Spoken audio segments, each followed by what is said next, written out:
मुझे को पवा लो मुसाफिर न समझो, मैं आया नहीं हो बुलाया गया हो, कि मेहमान बना कर सतायत गया हो, मैं रोया नहीं हो रुलाया गया। আরবি মাসের শুরু যেই মাস মুহররম মাস। আল্লাহ তাআলা বলেন ইন্না ইদ্দাতাশ শুহুরি ইনদাল্লাহি 12 শাহরান ফি কিতাবিল্লাহি ইয়াওমা খালাকাস সামাওয়াতি ওয়াল আরদ। নিশ্চয়ই আল্লাহ তাআলার বিধান এবং গণনার মাস হলো 12টি, আসমান সমূহ এবং পৃথিবী সৃষ্টির দিন থেকে। বলেন সুবহানাল্লাহ। প্রত্যেক জাতির একটা নিজস্ব ক্যালেন্ডার আছে। যারা পৃথিবীর খ্রিস্টান, ইংরেজি আমরা যে আজকে জানুয়ারি ফেব্রুয়ারি আমরা মাসগুলো গণনা করি, আমরা যে ডেট তারিখগুলো আমরা গণনা করি, এটা হলো খ্রিস্টানদের ক্যালেন্ডার। এই ক্যালেন্ডার কবে আবিষ্কৃত হয়েছে?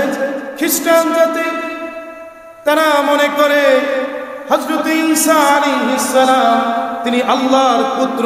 জোরে বলুন নাউজুবিল্লাহ। ওরা ঈসা নবীর অনুসারী খ্রিস্টানরা, আর ওরা মনে করে হযরত ঈসা তিনি আল্লাহর পুত্র ছিলেন। নাউজুবিল্লাহ বলুন। আল্লাহ তাআলা কোনো পুত্র নাই। যেই দিন হযরত ঈসা আলাইহিস সালাম পৃথিবীর মধ্যে জন্মগ্রহণ করেছেন, ওই দিন থেকে তারা একটা নিজস্ব ক্যালেন্ডার হিসাব করার জন্য বানিয়ে নিয়েছেন। সেটা হলো ইংরেজি ক্যালেন্ডার। আজকে গোটা পৃথিবীতে এই জানুয়ারি ফেব্রুয়ারি এই ক্যালেন্ডারকে ইংরেজি ক্যালেন্ডার হিসাবে গোটা পৃথিবীতে চালিয়ে দেওয়া হচ্ছে, কিন্তু এটা ইংরেজি ভাষার কোনো ক্যালেন্ডার না। ইতিহাস মনে রাখবেন, এটা হলো খ্রিস্টানদের আবিষ্কৃত এই ক্যালেন্ডার। আজকে গোটা পৃথিবীতে এই ক্যালেন্ডার অনুযায়ী হিসাব তারিখ সব গণনা হচ্ছে। আমরা যারা বাঙালি, আমাদের একটা ক্যালেন্ডার আছে, বাংলা ক্যালেন্ডার, বছর পুঞ্জি আছে না? বৈশাখ জ্যৈষ্ঠ আষাঢ় শ্রাবণ এরকম আছে না? আমাদের এই ভারত উপমহাদেশ, এই দেশে এক সময় জমিদাররা ছিল, কর আদায় করত, খাজনা আদায় করত। যেহেতু ইংরেজি তারিখ অনুযায়ী এই খাজনা আদায় করতে একটু অসুবিধা হয়, এই জন্য তারা বাদশাহ আকবরের আমলে একটা ক্যালেন্ডার বাঙালিদের জন্য আবিষ্কৃত করা হয়েছে। তার নাম হলো বাংলা ক্যালেন্ডার, বৈশাখ জ্যৈষ্ঠ। আমার প্রিয় ভাইরা, খ্রিস্টানদের আবিষ্কৃত ক্যালেন্ডার ইংরেজি। যখন ইংরেজি শেষ মাস ডিসেম্বর আসে, ওই ইংরেজি শেষ, ওটার নাম হলো 31 নাইট। আমাদের মুসলমানরা ইংরেজি জানুয়ারির 1 তারিখ ওয়েলকাম জানানোর জন্য ইংরেজি মাসের ডিসেম্বরের শেষের দিন তারা কত ধরনের নাচ গান আনন্দ ফুর্তি করে কিনা বলেন। আবার বাংলা ক্যালেন্ডারের প্রথম যখন বৈশাখ আসে, আমাদের দেশের মানুষেরা এই বৈশাখকে ওয়েলকাম জানায়। পয়লা বৈশাখ পান্তাভাত, ইলিশ মাছ, হলুদ জামা পরে রমনার বটমূলে বিভিন্নভাবে নোংরামির মাধ্যমে আমরা পয়লা বৈশাখ ওয়েলকাম জানাই। কিন্তু মুসলমান জাতি আমরা আজকে ভুলে গেলাম আমাদের নিজস্ব একটা ক্যালেন্ডার আছে, যেটা হলো হিজরি ক্যালেন্ডার। আল্লাহর পক্ষ থেকে, রাসূল পাকের পক্ষ থেকে। বলেন সুবহানাল্লাহ। আমার প্রিয় ভাইরা, রাসূলুল্লাহ যখন মক্কা থেকে হিজরত করে মদিনায় যায়, আল্লাহর নবী বলেন, ও আমার উম্মতেরা রে, হিজরতের মাধ্যমে ইসলাম বিজয় হয়েছে। সুবহানাল্লাহ। হিজরতের মাধ্যমে ইসলামের বিজয় ঘোষণা হয়েছে। ও আমার সাহাবীরা, এই হিজরতের মধ্যে কল্যাণ আছে। অতএব নবীজি যেই দিন হিজরত করেছেন সেই দিন থেকে গণনা করা হয় হিজরি সাল। আপনি যদি স্বাভাবিকভাবেও ধরেন ইংরেজি মাসের মধ্যে বন্ধ হয় কোন দিন? 16ই ডিসেম্বর, 21শে ফেব্রুয়ারি, 26শে মার্চ, 15ই আগস্ট, এই কয়টা দিনে বিশেষভাবে বন্ধ হয়। বাংলা ক্যালেন্ডারে যদি আপনি বন্ধর দিন ধরেন তাহলে পয়লা বৈশাখ, 7ই ফাল্গুন, এই কয়েকটা বন্ধ। এই দিকে হিসাব করলো আরবি ক্যালেন্ডার সবার চাইতে শ্রেষ্ঠ। জোরে জোরে বলে সুবহানাল্লাহ। প্রিয় বন্ধু আমার, আরবি ক্যালেন্ডারের মধ্যে আছে মুহররম, মাসের শুরু মুহররম। এই মুহররমের ক্যালেন্ডারে আছে আশুরা, 10ই মুহররম। আরবি ক্যালেন্ডারের দিকে তাকান, আছে রবিউল আউয়াল। আরবি ক্যালেন্ডারে আছে রমজান। আরবি ক্যালেন্ডারে আছে শাবান, শবে বরাত। আরবি ক্যালেন্ডারে আছে শবে কদর। আরবি ক্যালেন্ডারে আছে মেরাজ। আছে কিনা বলেন? পৃথিবীর মধ্যে এখনো হিসাব করলে ক্যালেন্ডারের দিক থেকে সর্বশ্রেষ্ঠ মুসলমানের হিজরি আরবি মাসের ক্যালেন্ডার। আজকে হিন্দুরা তারা যখন তাদের ছেলে মেয়েদের বিয়ের অনুষ্ঠানে তারা ইংরেজি তারিখ লেখে, পাশাপাশি বাংলা তারিখটাও বসিয়ে দেয়। কিন্তু আমরা মুসলমান, আরবি আমাদের সভ্যতা, আমাদের সঙ্গে যে আরবি মাসের সম্পর্ক থাকা দরকার ছিল সেটুকু আমাদের সঙ্গে নাই। আমরা অনেকে জানিও না। মসজিদে আসলে ইমাম সাহেবের খুতবা শুনলে আমরা তখন জানি এই মাসটা মুহররম মাস। নাউজুবিল্লাহ বলেন। প্রিয় ভাইরা, ইংরেজি তারিখ বাদ দিবেন আমি বলছি না, ইংরেজি তারিখটা ঠিক থাকুক, পাশাপাশি আমি আপনি মুসলমান হিসেবে যদি আরবি চর্চাও করি, আরবি কোন মাস কত তারিখ, তাহলে আমি মুসলমান হয়ে আমার মাসকে, আমার হিজরি সনকে আমি শ্রেষ্ঠত্ব দিলাম, মর্তবা দিলাম, মর্যাদা দিলাম। এটা আমার আপনার জন্য শ্রেষ্ঠত্বের কারণ। সুবহানাল্লাহ। মুআজ্জিদ হাজিরিন, আল্লাহ তাআলা এই মাসের সিস্টেমগুলো আল্লাহ নিজেই সাজিয়ে দিয়েছেন। এর মধ্যে সবচেয়ে শ্রেষ্ঠ মাস হলো আরবি মাসের শুরুর মাস মুহররম মাস। বলেন সুবহানাল্লাহ। একটু তাকান, আরবি শেষ মাস হলো জিলহজ। কোন মাস? হযরত ইব্রাহিমকে আল্লাহ বললেন, ইব্রাহিম রে, তোমার সন্তানকে তুমি জবে করে দাও। ইব্রাহিম সন্তানকে জবে করতে পরীক্ষায় পাশ করেছেন। আল্লাহ তাআলা ইব্রাহিমের কুরবানির পরিবর্তে গোটা পৃথিবীতে লক্ষ লক্ষ মানুষের পশু কুরবানির মাধ্যমে জিলহজ মাস আরবি শেষ মাসটার বিদায় হয়। ঠিক কিনা বলেন? আবার আরবি মাসের শুরু যেই মাস মুহররম মাস, আমার নবীর আদরের নাতি ইমাম হুসাইন রাদিয়াল্লাহু তাআলা আনহু কারবালার জমিনে 72 জন আহলে বায়াত নবী পরিবারের সদস্যদের কুরবানির মাধ্যমে ইসলামের জন্য শাহাদাত করে রক্ত বিলিয়ে আরবি মাসটা আল্লাহ শুরু করেছে। তাহলে আমার আপনার যে মাস আরবি বছরটা শেষ হলো রক্ত দিয়ে, কোটি কোটি মুসলমানের রক্ত কুরবানির পশুর মাধ্যমে মাসটা শুরু হলো ইমামে হুসাইনের কারবালার জমিনে শাহাদাতের মাধ্যমে। জোরে জোরে বলুন সুবহানাল্লাহ। আমার প্রিয় ভাইরা, এই মাসের এত মর্তবা নবীজির সাহাবী হযরত আবু হুরায়রা থেকে বর্ণিত। আন আবি হুরায়রা রাদিয়াল্লাহু তাআলা আনহু قال قال رسول الله صلى الله عليه وسلم أفضل الصيام بعد رمضان شهر الله المحرم। মুসলিম শরীফের হাদিস, হযরত আবু হুরায়রা রাদিয়াল্লাহু তাআলা আনহু থেকে বর্ণিত। আল্লাহর নবী বলেন, রমজানের পরেই সবচেয়ে শ্রেষ্ঠ রোজা হলো মুহররম মাসের রোজা। সুবহানাল্লাহ বলেন।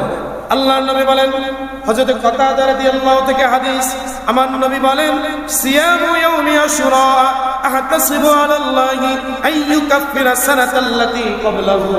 আমি নবী আশা করি মুহররমের রোজার মাধ্যমে আল্লাহ তাআলা বিগত এক বছরের গুনাহগুলোকে আল্লাহ মাফ করে দিবেন। আমার নবীজি নিজেই আশুরার রোজা রেখেছেন এবং সাহাবায়ে কেরামকে এই রোজা রাখার জন্য বলেছেন। এবার আসুন, আশুরার রোজা কোথায় থেকে এই আশুরার রোজা রাখা শুরু হলো? হযরত আব্দুল্লাহ ইবনে আব্বাস রাদিয়াল্লাহু তাআলা আনহু থেকে হাদিস, ইন্না রাসূলুল্লাহ সাল্লাল্লাহু আলাইহি ওয়াসাল্লাম কাদিমাল মদিনাতা। আল্লাহর নবী যখন মক্কা থেকে হিজরত করে মদিনায় গেলেন, কোথায় গেলেন?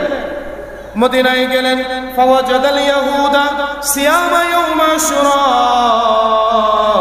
আল্লাহর নবী দেখলেন ইহুদিরা আশুরার দিন রোজা রাখতেছে মদিনার ইহুদিরা আশুরার দিন রোজা রাখে فقال رسول الله صلى الله عليه وسلم ما هذا اليوم الذي تصومونه নবীজি ইহুদিদেরকে জিজ্ঞাসা করলেন রে ইহুদিরা তোমরা যে আশুরার দিন রোজা রাখো এই দিনের কি গুরুত্ব এই দিনের কি মর্তবা কি মর্যাদা فقالوا তারা বললেন هذا يوم عظيم এটা একটা সম্মানিত দিন দামি দিন সুবহানাল্লাহ আনজাল্লাহু ফীহি মূসা ওয়া কওমাহু আগাররাকা ফিরআউন ওয়া কওমাহু এই দিন আল্লাহ তাআলা ফিরআউনকে তার সাথীদেরকে নীল নদে ডুবিয়ে মেরেছেন মূসা এবং তার উম্মতদেরকে আল্লাহ তাআলা ফিরআউনের কবল থেকে হেফাজত করেছেন অতএব ফাসামাহু মূসা শুকরান এই জন্য মূসা নবী এই 10ই মুহররমের দিনে তিনি রোজা রাখতেন শুকরিয়া স্বরূপ আল্লাহু আকবার তখন এই ইহুদিরা নবীজিকে বলতেছেন ফানাহনু নাসুমুহু আমরা যেহেতু মূসা নবীর অনুসারী তার উম্মত ইহুদি আমরা যেহেতু আমাদের নবী মূসা এই দিন শুকরিয়া স্বরূপ রোজা রাখতেন ফানাহনু নাসুমুহু এই জন্য আমরা এই দিন রোজা রাখি আমার নবী বললেন فقال رسول الله صلى الله عليه وسلم نحن أحق وأولى بموسى منكم আল্লাহ নবী বললেন আমরা তো তোমাদের চাইতে মূসা আমাদের অধিক নিকটবর্তী কারণ এক নবী আর এক নবী ভাই ভাই মূসা আমার ভাই অতএব আমরা তো এই রোজা রাখার বেশি হকদার অতএব ফাসামা রাসূলুল্লাহ সাল্লাল্লাহু আলাইহি ওয়াসাল্লাম ইয়াউমা আশুরা আল্লাহর নবী নিজে আশুরার দিন রোজা রেখেছেন ওয়া আমারা বিসিয়ামিহি এবং এই দিন রোজা রাখার জন্য নবীজি নির্দেশ দিয়েছেন এবার আসেন আশুরা রোজা কয়টা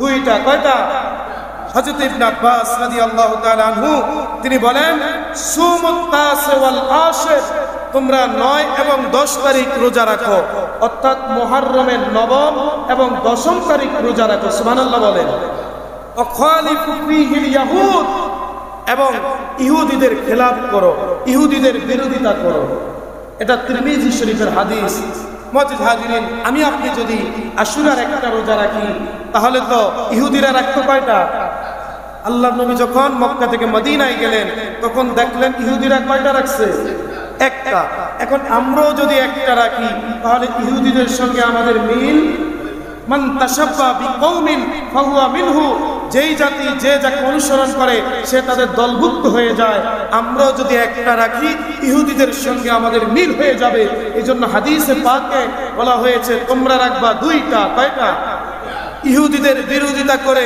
ইহুদিদের খেলাফ করে আশুরার রোজা তোমরা রাখবা দুইটা ওয়াখালিফু ফীহিল ইয়াহুদ ইহুদিদের খেলাফ করে এজন্য আমার ভাইরা বাড়িতে মা বোন যারা আছে আমরা তাদেরকে বলবো আমরাও রাখবো আগামী 17 তারিখ 10ই মুহররম বুধবার আর 9 তারিখ 16ই আপনার জুলাই অর্থাৎ 16 এবং 17 তারিখ ইংরেজি আর আপনার সামনের মঙ্গল বুধবার 9 এবং 10ই মুহররম এই দুইটা রোজা আমরা সবাই রাখবো আল্লাহ কবুল করুক মুআজ্জিজ হাজিরিন এবার আসেন এই মুহররম মাস অত্যন্ত দামি একটা মাস সম্মানিত একটা মাস এই মুহররমের 10 তারিখকে বলা হয় আশুরা কি বলা হয় আল্লাহ তাআলা এই দিন অসংখ্য ঘটনা সংঘটিত করেছেন মুহররমের 10 তারিখ এই পৃথিবীকে আল্লাহ তাআলা সৃষ্টি করেছেন এই तमाम জাহান এই জগৎটাকে আল্লাহ পাক সৃষ্টি করেছেন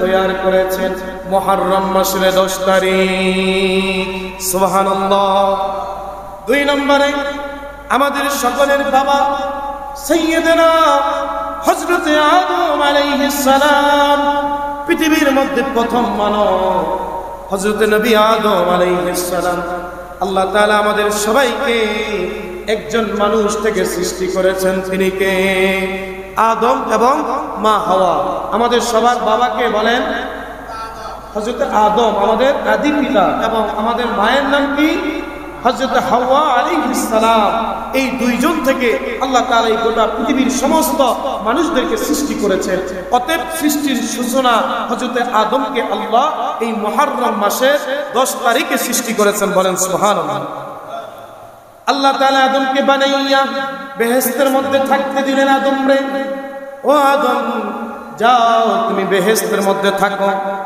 আল্লাহ তাআলা আদমকে বেহেশতে প্রবেশ করাইলেন, আর মা হাওয়াকে আল্লাহ বানাইলেন।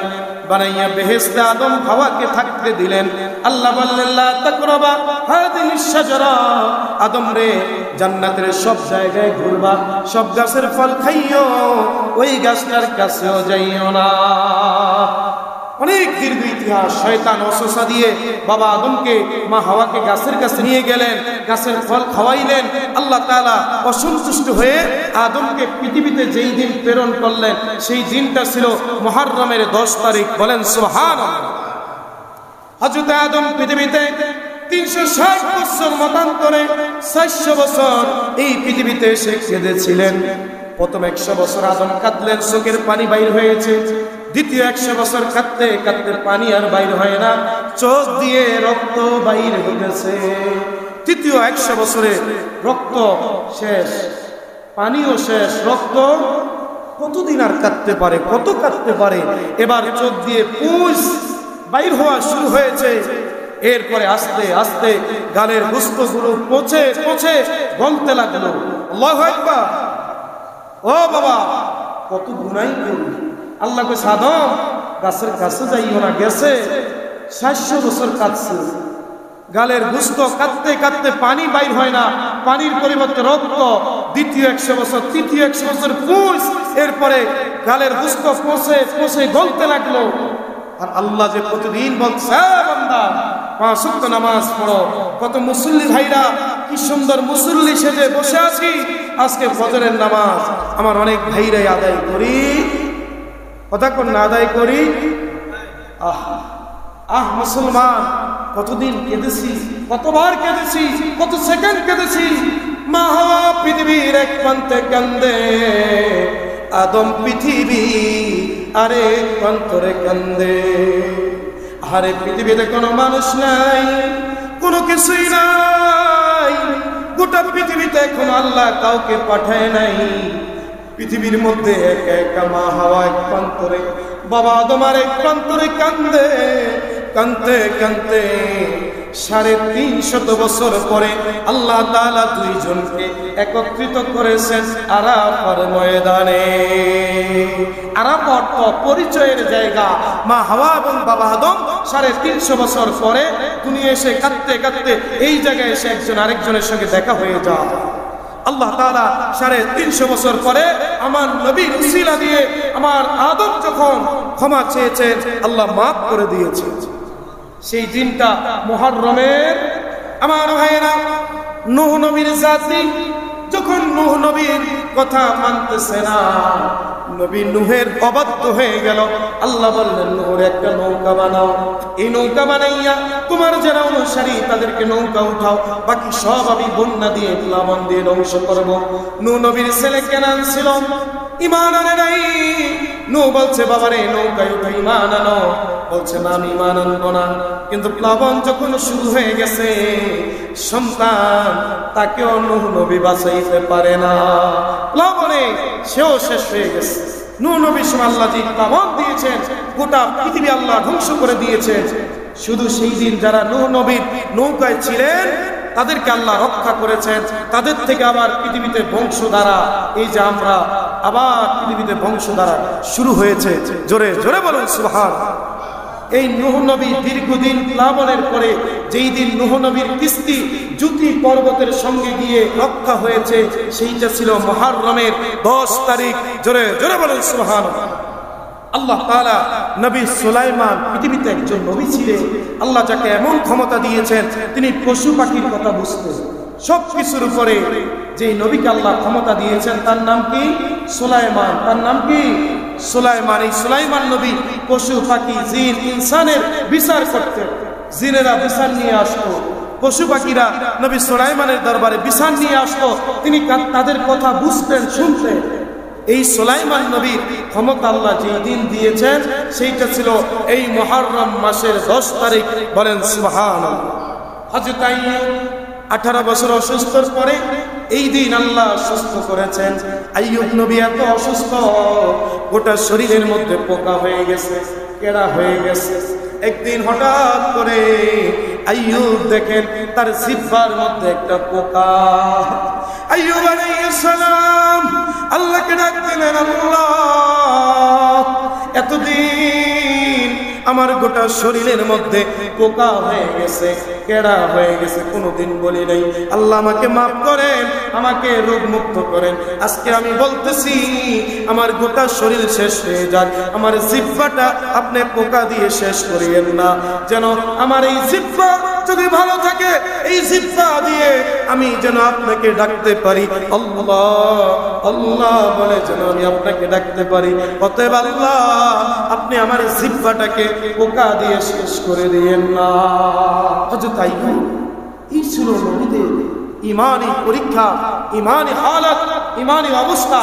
সেই কঠিন অসুস্থ থেকে আইয়ুব নবীকে আল্লাহ রক্ষা করেছেন এই মুহররমের 10 তারিখ। জোরে জোরে বলুন সুবহানাল্লাহ। হযরত ইব্রাহিমকে নমরুদ আগুনে পালাইছে, আপনারা জানেন। এই নমরুদের আগুন থেকে আল্লাহ তাআলা ইব্রাহিমকে রক্ষা করলেন।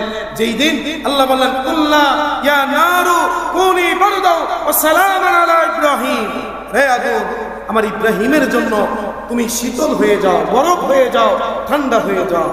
আল্লাহ তাআলা নমরুদের আগুন থেকে হযরত ইব্রাহিম খলিলুল্লাহকে এই মুহররমের 10 তারিখ মুক্তি দিয়েছেন, নাজাত দিয়েছেন। জোরে জোরে বলুন সুবহানাল্লাহ। হযরত মূসা, ফেরাউন বহু জ্বালাইছে মূসা নবীকে। ফেরাউন ৭২,০০০ সন্তানকে জবাই করে দিয়েছে। ফেরাউনের জ্যোতিষী বলছে, ফেরাউন অবস্থা তার ভালো না, এমন একটা ছেলে আসতেছে আপনার খোদাইগিরি, আপনার রাজত্ব শেষ করে দিবে, কি করা যায়? তাহলে এই ১-২ বছরে যত বাচ্চা হবে সবাইকে আপনি জবাই করে দেন, কোনো স্বামী স্ত্রী মিলন করতে পারবে না। কারণ হুকুম জারি করছে, ৭২,০০০ সন্তান জবাই করছে, রাখে আল্লাহ মারে। মূসা নবী তো আল্লাহ তাকে দুনিয়ায় পাঠিয়ে দিছে।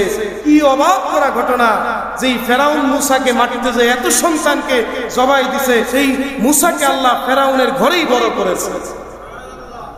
ফেরাউনকে এবার মূসা দাওয়াত দেয়, ফেরাউন একত্রের দিকে চলে আসো, কালেমা গ্রহণ করো। ফেরাউনকে খাইছে, আমি কাকে আমার ঘরে এতদিন খাওয়াইয়া বড় করলাম, শত্রু তো আমি নিজেই তো পারলাম, এত বনি ইসরায়েলের সন্তানদেরকে খামাখাই আমি জবাই করি। মুআজ্জিজ হাজিরিন, উপায় কি? ফেরাউন চিন্তা করলো, না এর তো রাখা যাবে না, এর যেমন একে এর ছেলেবেলাকে মাটিতে হবে। আল্লাহ বলছেন, হ্যাঁ মূসা হাতের লাঠি দিয়া দড়িয়া আঘাত করো। রাস্তা হয়ে গেল, মূসা তার সাথী পার হয়ে গেল। ফেরাউন তার দলবল চিন্তা করলো, কি সুন্দর রাস্তা পাইলাম, এই রাস্তা দিয়েই এখন যায় তাদেরকে ধরবো। মাঝ দরিয়ায় যখন গেল, আল্লাহ হুকুম করে দিলেন, দরিয়া আগের মতো হয়ে যাও। ফেরাউন তার দলবলকে আল্লাহ নীল নদে ডুবিয়ে মেরেছে। মূসা নবীর নতুন উম্মতেরা বিশ্বাস করে নাই। আল্লাহ ফেরাউনের লাশটা ভাসিয়ে দিয়েছেন। তারা দেখে বুঝছে না, ফেরাউন তো এতদিন মৃত্যুক ছিল, সে তো নিজকে খোদা বলতো, অতএব সে তো ধোঁকাবাজ ছিল।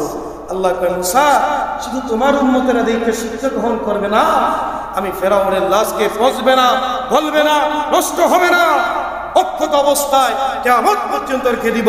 আমার আখিরি নবীর উম্মতেরা যেন দেখে দেখে শিক্ষা গ্রহণ করে। সেই ফেরাউনকে আল্লাহ এই দিন, এই 10ই মুহররম নীল নদে ডুবিয়ে মেরেছে।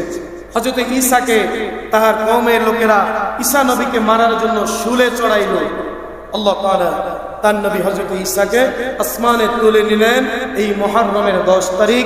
জোরে জোরে বলুন সুবহানাল্লাহ। আমার প্রিয় ভাইরা, এই অসংখ্য ঘটনা আল্লাহ তাআলা এই মুহররমের 10ম তারিখে সংঘটিত করেছেন। অনেক উলামায়ে কেরাম তারাও বলেছেন যে আল্লাহ তাআলা এই মুহররমের 10 তারিখ, যেই দিন পৃথিবী তো সৃষ্টি করেছেন এই মুহররমের 10 তারিখ, আবার আল্লাহ তাআলা যেই দিন কিয়ামত সংঘটিত করবেন, যেই দিন কিয়ামত হবে, সেই দিনটা হবে মুহররমের 10 তারিখ, দিনটা হবে শুক্রবার। মুআজ্জিজ হাজিরিন, সবচাইতে হৃদয় বিতারক যে ঘটনা, ইমানদারদের কলিজা আঘাত লাগে, ইমানদারদের কলিজা মর্মাহত হয়, কলিজার মধ্যে রক্তক্ষরণ হয়, সেটা হলো এই মুহররমের 10ম তারিখে ইমামে হুসাইন রাদিয়াল্লাহু তাআলা আনহু কারবালার জমিনে শাহাদাত বরণ করেছেন, রক্ত দিয়েছেন, ইসলামের পতাকা, কালিমার পতাকা উড্ডীন করার জন্য শহীদ হয়েছেন।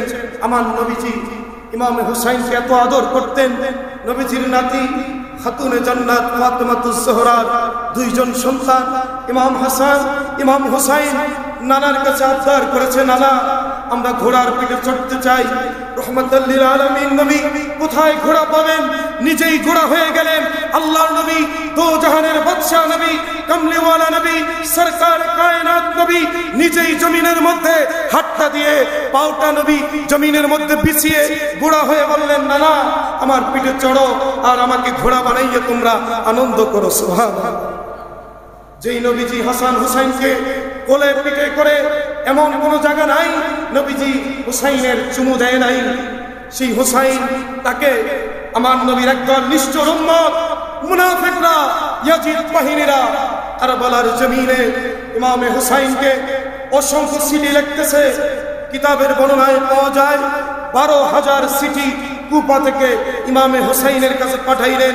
হুসাইন আপনি আসেন, কারবালায় আসেন, আমরা আপনার হাতে বায়াত হব, আমরা আপনার নানার ইসলামের উপরে বায়াত হব।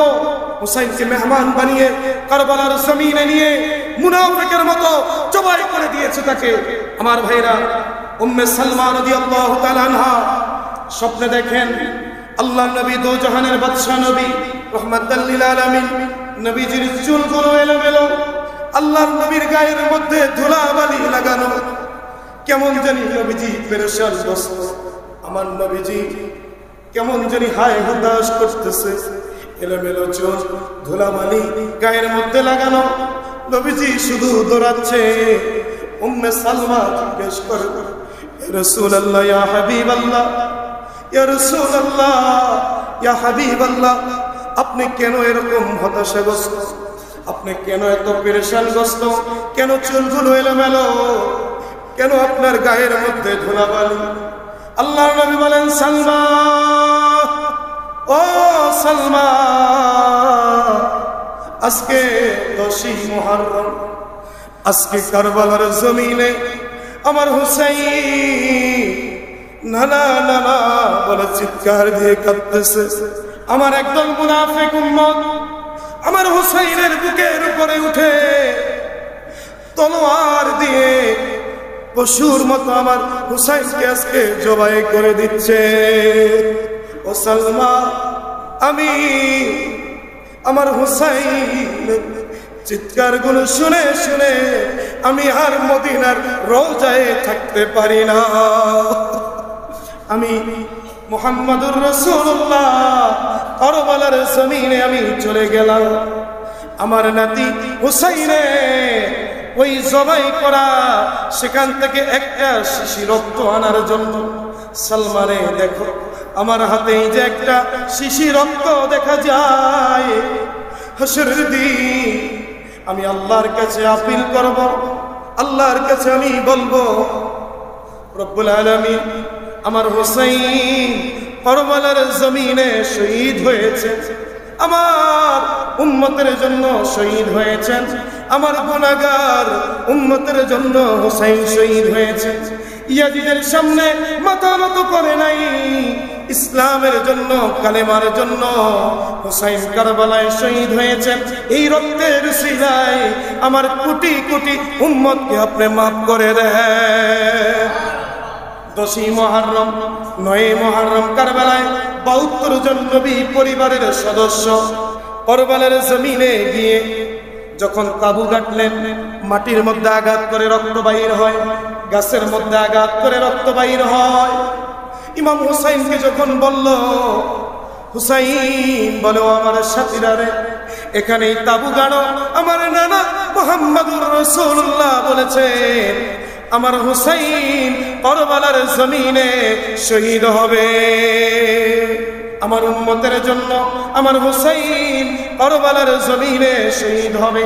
হুসাইনের স্ত্রী ডেকে বলে, স্বামী 10ই মুহররম সকালবেলায়, ও স্বামী দুধের শিশু আলী আসগরের জন্য একটু পানির ব্যবস্থা করেন। স্তনের মধ্যে দুধ নাই, পানি যদি না পায় আলী আসগর মারা যাবে।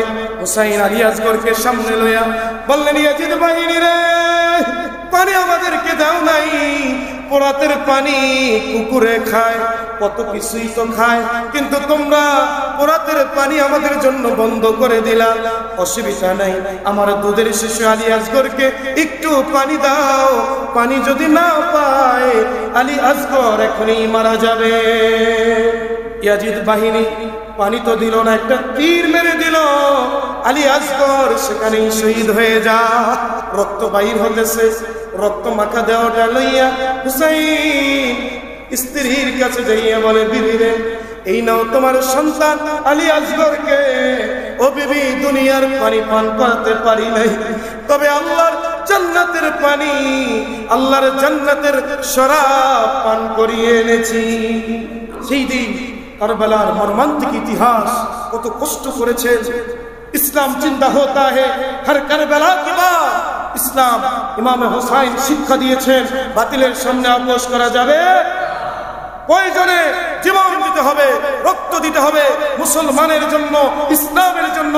ইমামে হুসাইন আহলে বাইতরা সেই দিন এই 10ই মুহররম, এই যে সামনে যে বুধবার, এই 10ই মুহররমে সেই দিন কারবালার জমিনে শাহাদাত বরণ করেছেন, আমাদের জন্য রক্ত দিয়েছেন, শহীদ হয়েছেন। আমার নবীজি এই রক্তের বিনিময় কিয়ামতের দিন কোটি কোটি উম্মতের নাজাতের আফিল করবেন। হুসাইন আমাদের জন্য শহীদ হয়েছেন। আজকে আমার ভাইরা, কারবালার ইতিহাস বলতে গেলে অনেক সময়ের দরকার।